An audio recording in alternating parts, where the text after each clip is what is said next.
Bom, hoje a gente vai falar sobre registradores e barramentos. Os registradores, eles são as memórias mais rápidas que existem no planeta. São memórias randômicas, do tipo estáticas. Então elas são memórias identificadas como SRAM. Assim como as memórias do tipo cache, os registradores são memórias estáticas. Quando a informação é armazenada numa memória cache ou num registrador, ela vai ficar lá até que receba uma instrução para ser removida. Diferente das memórias dinâmicas, né? As DRAM. As memórias do tipo DRAM, elas sofrem ciclos de atualização constantemente. As estáticas não, por isso elas são mais rápidas, ou seja, elas guardam as informações de uma forma estática, onde a informação vai estar sempre lá, pronta para ser utilizada. Bom, existem vários tipos de registradores dentro do processador. O processador, basicamente, ele se divide em unidade lógica e aritmética e a unidade de controle. Isso aqui eu já mostrei em videoaulas anteriores. Os registradores mais importantes, estes que nós vamos falar na aula de hoje, são o MBR, ou Memory Buffer Register, e o MAR, ou Memory Address Register. Esse aqui no Brasil a gente chama de registrador de dados de memória. E esse a gente chama de registrador de endereços de memória. O registrador de dados de memória, ele determinará a largura do barramento de dados, ou seja, a quantidade de bits que poderá ser enviada à memória ou recebida dela. A gente vai chamar de palavra essa quantidade de bits que são enviados ou recebidos de uma vez. Chama-se palavra. O registrador de endereço, ele vai determinar a largura do barramento de endereços, ou seja, o tamanho do espaço de endereçamento da memória, que resultará no número de endereços possíveis ou células. Vamos entender o texto. O registrador de dados, ele tem a ver com a largura do barramento de dados. O registrador de endereços tem a ver com a largura do barramento de endereços. Então, peraí. A quantidade de bits que vai circular num barramento, ela tem que ser identificada por um número de bits. Obviamente, isso é a palavra. Então, essa memória, por exemplo, que vai receber uma palavra, ela tem que estar compatível, obviamente, com esse barramento, que vai estar compatível com o registrador. É por isso que o processador ele tem que estar de acordo com a arquitetura da placa, e a arquitetura da placa e o processador tem que estar de acordo com a arquitetura da memória. É por isso que esses três, placa, processador e memória, eles têm que ser compatíveis, né? O registrador de endereços, ele é um registrador que, de acordo com o seu tamanho, você consegue identificar mais ou menos áreas na memória. A gente precisa entender o que são os barramentos. Todo o tráfego de dados e instruções, desde a entrada até a saída, ocorre a partir de um conjunto de vias denominado barramento. O barramento, então, segundo a máquina de von Neumann, o barramento, então, são essas ligações por onde os dados, as instruções ou controles e os endereços passam. Aqui, de uma forma bem simples, para a gente entender, foi colocado um processador, MP é a memória principal, e ES, entrada e saída, são os dispositivos de entrada e saída. Então, se nós temos dados para circularem entre processadores, periféricos e memórias, Se nós temos instruções para circularem, essas instruções, esses dados, eles precisam passar por barramentos. Então, se a gente tem instruções, dados e endereços, eles precisam circular pela arquitetura da placa, por exemplo, por essas vias, por essas estradas, que nós vamos chamar de barramentos. Alguns são de mão única e só permitem o envio. Outros são de mão única e só permitem a chegada. Alguns são de mão dupla. Isso significa que, dependendo do dispositivo, ele pode enviar dados, ele pode receber, ou ele pode fazer as duas coisas ao mesmo tempo.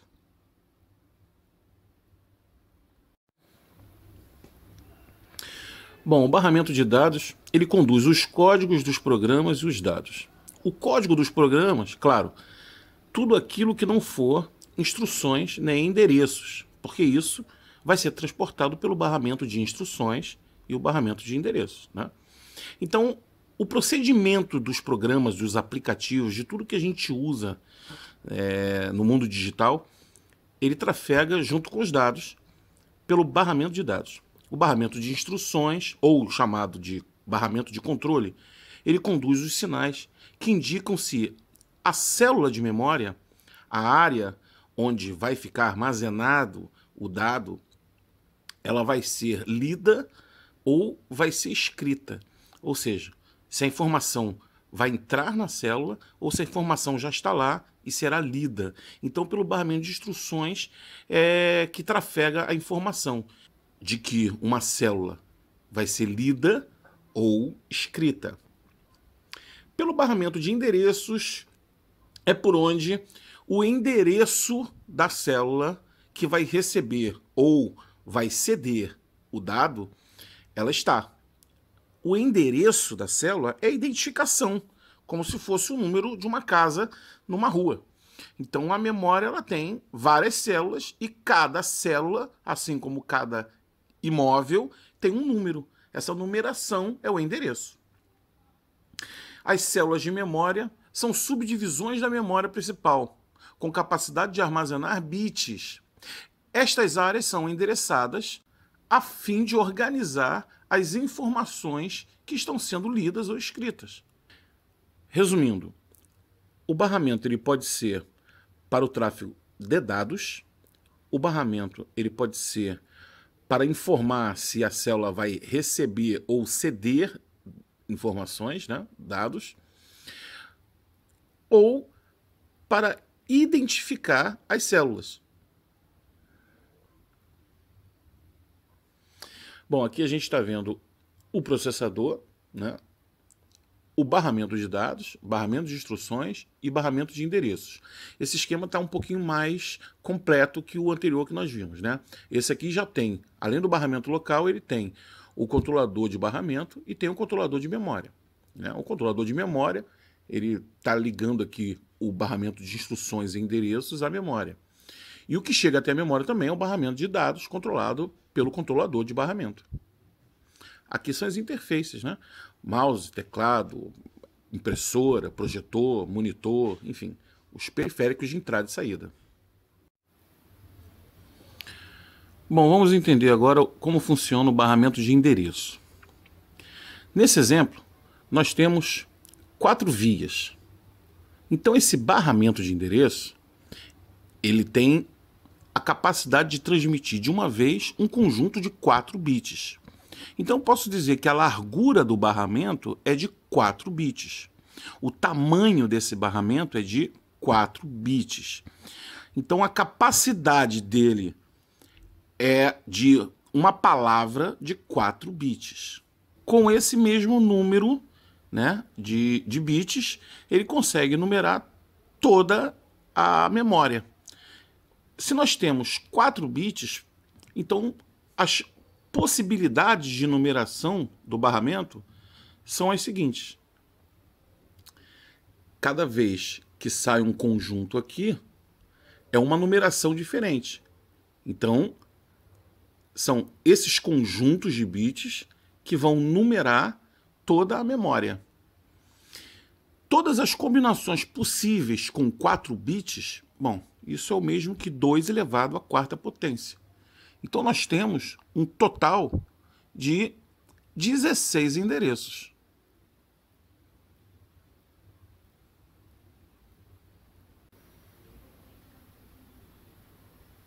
Então, cada célula de memória recebe uma identificação e assim é que se organizam os dados. Assim que conseguimos, então, encontrar os dados, as informações armazenadas, e é assim que elas são carregadas, elas são apagadas, né, elas são gravadas através da identificação. Vamos dizer que N é a quantidade total de endereços de uma memória. Então, essa memória tem um total de N endereços. O primeiro endereço, independente do número de bits que podem ser armazenados, nós nem falamos disso ainda, independente do número de bits que podem ser armazenados, o primeiro endereço vai ser sempre uma sequência de zeros. M é o tamanho da célula, ou seja, o número de bits que uma célula pode armazenar.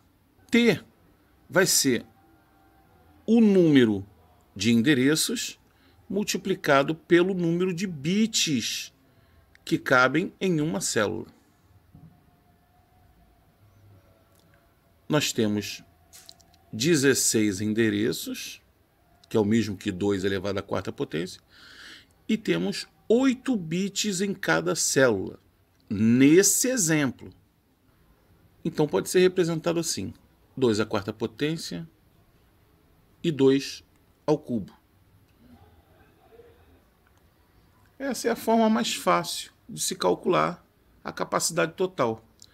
Você coloca 2 à quarta potência vezes 2 ao cubo.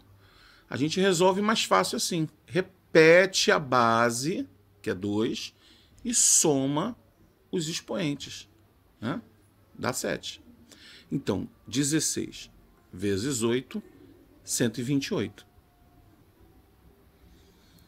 Por que eu dividi agora por 8 ali no final? Porque o armazenamento a gente normalmente informa em bytes, não em bits. Se você pega um número qualquer de bits e divide por 8, então você vai ter o número de bytes. Ou seja, essa memória ela armazena 128 bits, ou o mesmo que dizer 16 bytes. Na verdade, é melhor dizer em bytes, né?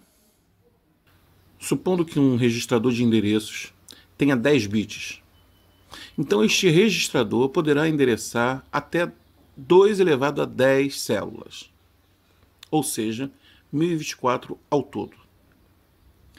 Se cada célula tiver 8 bits, então a capacidade de armazenamento total desta memória seria a multiplicação da capacidade de endereçamento pelo número de bytes armazenáveis em cada célula. Isso a gente já viu antes. Só que agora a gente está vendo um exemplo onde nós temos 1024 células e cada uma dessas células a capacidade de armazenar é de 8 bits, o mesmo que 1 byte. Então, se nós temos 1024 células com 1 byte em cada célula, nós temos 1024 bytes, o mesmo que 1 kilobyte.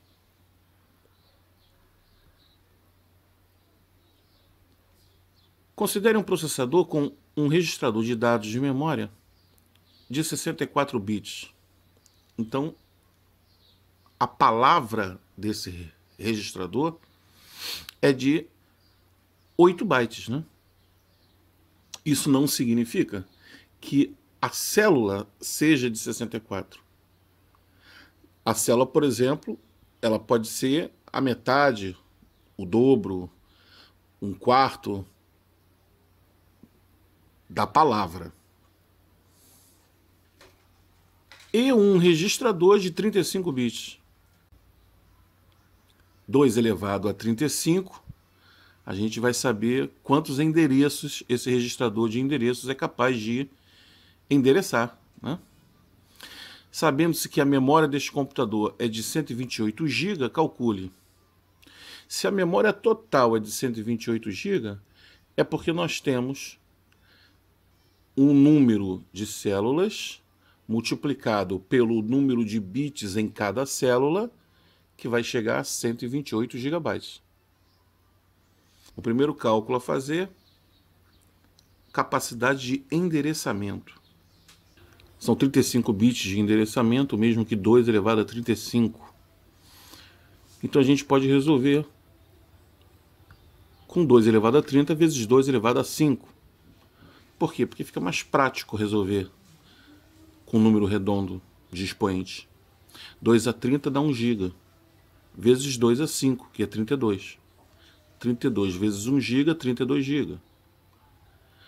É mais fácil resolver assim. Aqui seria o cálculo exato, né? 2 a 30 vezes 32. 32 GB, porque vai dar 32 mil e mais um tanto aí de endereços.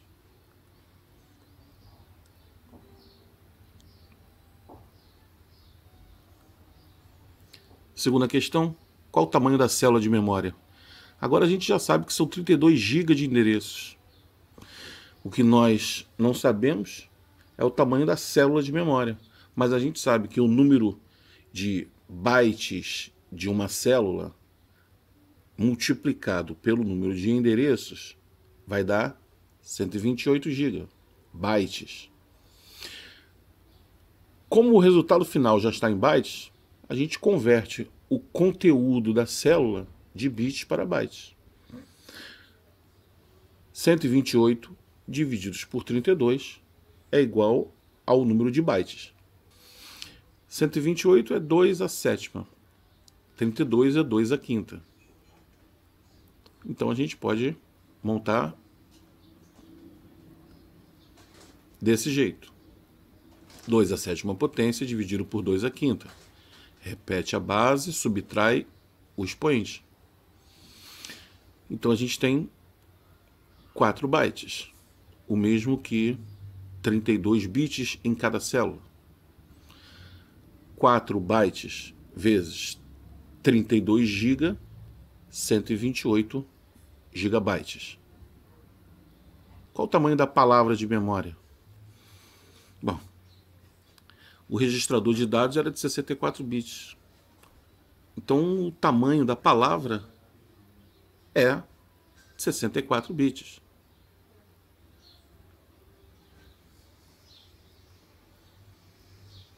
O mesmo que 8 bytes. Um computador possui uma memória principal com capacidade para armazenar palavras de 16 bits em cada uma de suas N células. Então, cada uma delas, 16 bits. E o seu barramento de endereços tem 12 bits de tamanho. 2 elevado a 12 vai dar o número de endereços. Sabendo-se que em cada célula pode-se armazenar o valor exato de uma palavra, quantos bytes poderão ser armazenados nessa memória? Bom, a palavra é de 16 bits, o mesmo que dizer 2 bytes. E o número de endereços? O número de endereços, 2 elevado a 12. Então, 16 bits ou 2 bytes por célula e 2 a 12 bits de endereço. 2 elevado a 12 é igual 2 a 10 vezes 2 a 2. 2 a 10 é 1 quilo, vezes 2 ao quadrado, que é 4. Então nós temos 4 quiloendereços. O mesmo que 4.096 endereços. Se nós multiplicarmos o número de endereços pela capacidade de armazenamento de cada célula, que são 16 bits, o mesmo que 2 bytes,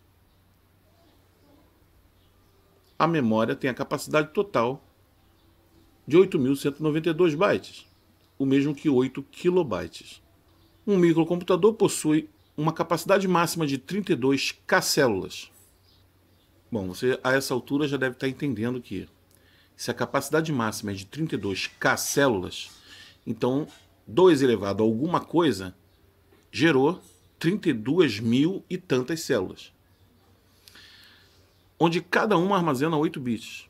Ok. Pergunta-se: 1. Qual é o maior endereço em hexadecimal desta memória? A gente pode ir tentando até chegar no resultado de 32 mil, fazendo um por um. Está aqui. 2 elevado à 15ª potência resulta em 32.768. Isso seria o equivalente a 32K endereços. Então nós temos 2 elevado a 15, o que significa que o barramento de endereço tem 15 bits. Já sabemos disso. Com 15 bits, nós temos 32 mil endereços. Com 15 bits, então nós temos a primeira célula endereçada com 15 zeros. Esse vai ser o primeiro endereço, que em hexadecimal é 0 mesmo. O último endereço, com 15 bits, nós temos tudo 1. Só que para hexadecimal, não dá para resolver direto assim. Você tem que agrupar em 4 bits de cada vez, da direita para a esquerda. O vídeo sobre conversão de base vai estar no link no final desse vídeo. Agora a gente dividiu em grupos de 4, onde o último grupo da direita para a esquerda ficou apenas com 3 bits. Convertendo para hexadecimal, cada grupo vai ter o símbolo F. O último grupo, como não tem 4 bits 1, ele vai ficar com 7, que é o bit 1, 2 e o 4. Somando, dá 7. Então, em hexadecimal, nós temos 7FFF como último endereço. Qual o total máximo de bits que pode existir nesta memória? 32K endereços vezes 8 bits. Está aqui.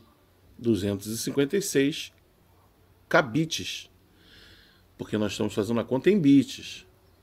Qual o total máximo de bits que pode existir nesta memória? A gente tem que se ligar na questão. Ela pede em bits. 32K endereços vezes 8 bits em cada célula. Se a gente fosse converter para bytes, também seria fácil.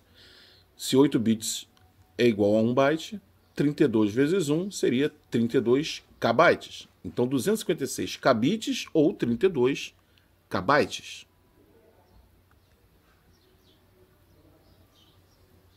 É isso aí, pessoal. Valeu. Eu aguardo as mensagens. Até a próxima.